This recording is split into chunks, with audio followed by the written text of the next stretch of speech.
अस्सलाम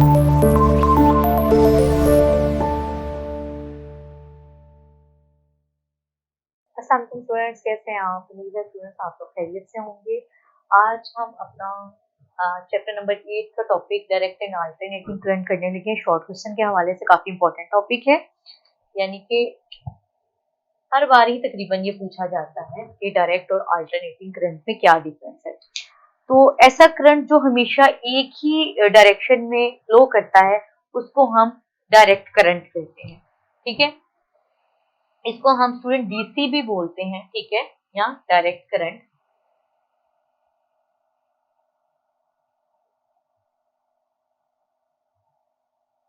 the current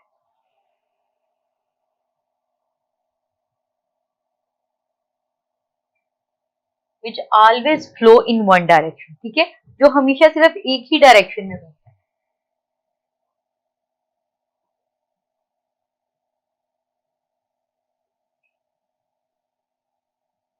flows in one direction, ठीक है, ये इसकी छोटी सी डेफिनेशन।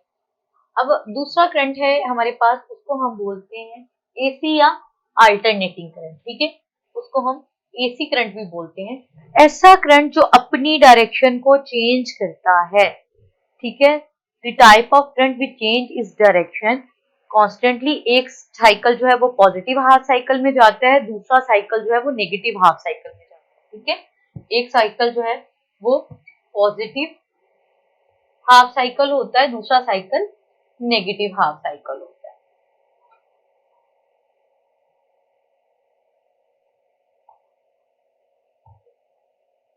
इस तरह के करंट को स्टूडेंट हम कहते हैं ये हमारे पास अल्टरनेटिंग करंट है, जो मुसलसल अपनी डायरेक्शन को चेंज करता है। डेफिनेशन या इनके दरमियान कंपैरिजन आता है, लाइन लगा के लिखिए कि ऐसा करंट जो हमेशा एक ही डायरेक्शन में बहता है डायरेक्ट करंट या डीसी कहलाता है। ऐसा करंट जो एक मुसलसल जो है अपनी डायरेक्शन को चेंज करता है, पहला पॉजिटिव हाफ साइकिल में दूसरा नेगेटिव हाफ साइकिल में जाता है, उसको हम बोलते हैं अल्टरनेटिंग करंट।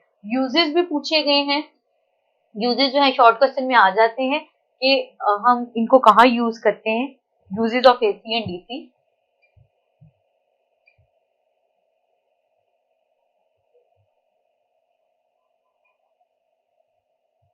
ठीक है स्टूडेंट। अगर यूजेस की बात करें तो जो हमारे पास टॉर्च है, टॉयज हैं और कार की बैटरी वगैरह है, वो सारे वहां पे जितना भी हम यूज करते हैं वो हमारे पास डीसी करंट होता है, ठीक है। तो कार की बैटरी है,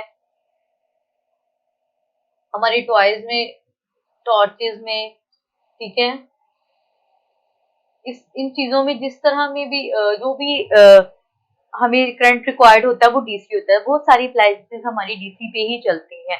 और अल्टरनेटिंग के बारे में आपने पढ़ लिया था कि जो घरों में या जहाँ पे भी बिजली की सप्लाई है वो एसी की फॉर्म में है, और हम ये इजीली बहुत आसानी से एसी को डीसी में कन्वर्ट कर लेते हैं। तो हमारी वो चीजें जो डीसी पे चलती हैं, एसी करंट जब वहां पे पहुंचते हैं तो बड़ी हम आसानी से इन्वर्टर लगा के उसे कन्वर्टर लगा के उसे कन्वर्ट कर लेते हैं डीसी को एसी में।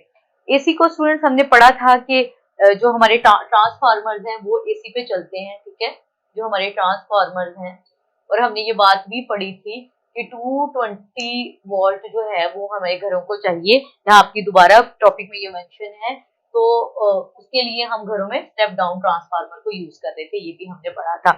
इसके अलावा स्टूडेंट्स अगर हम बात करें तो आपको पता होगा, पता होना चाहिए कि जो आपके सिग्नल्स हैं, ठीक है, रेडियो के, टेलीविजन वगैरह के सिग्नल्स वगैरह, वो सब एसी करंट जो है वो उन पे अप्लाई होता है, ठीक है।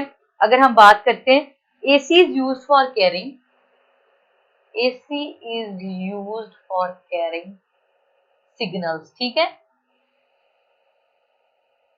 रेडियो सिग्नल्स, ये इंपॉर्टेंट बात, ठीक है। हमने पढ़ा था कि डीसी को नहीं यूज किया जा सकता ट्रांसफार्मर में, एसी की ज्यादा इंपॉर्टेंस है, एसी इंपॉर्टेंट भी ज्यादा है और एसी के बेनिफिट्स भी ज्यादा है as compare to DC current के, ठीक है। उसके अलावा हमने पढ़ा था कि एसी को बड़ी इजीली हम इलेक्ट्रोप्लेटिंग के थ्रू डीसी में कन्वर्ट कर सकते हैं, इसलिए ऐसी बहुत सी हमारी डिवाइसेस, अप्लायंसेस जो डीसी पे भी चलती हैं, उसको बहुत इजीली हम एसी को कन्वर्ट करके डीसी में ले आते हैं, ठीक है। तो स्टूडेंट ये हमारा छोटा सा टॉपिक था कि एसी और डीसी में डिफरेंस क्या है और ये देखना था कि इनके यूजेस क्या है। यहाँ पे ये हमारा जो छोटा सा शॉर्ट क्वेश्चन है वो कंप्लीट हुआ है। और यूजेस जो है इंपॉर्टेंट है, अगर डेफिनेशन भी आए तो भी आप एक एक दो दो यूज लिख दें, उनका लाइन लगा के बीच में एसी और डीसी का फर्क लिखें और बीच में यूजेस भी लास्ट में लिखें कि एसी कहाँ यूज होता है और डीसी कहाँ यूज होता है। इंपॉर्टेंस को भी डिस्कस कर दें। शॉर्ट क्वेश्चन के हवाले से इतना ही काफी है। तो स्टूडेंट यहाँ पे हमारा इंपॉर्टेंट शॉर्ट क्वेश्चन था एसी और डीसी का फर्क और उनके यूजेस, वो कवर हुआ। तो इसको अच्छे से प्रिपेयर कीजिए। मुझे उम्मीद है आपको बहुत अच्छी समझ आई होगी। अपना ख्याल रखिए स्टूडेंट। सलाम।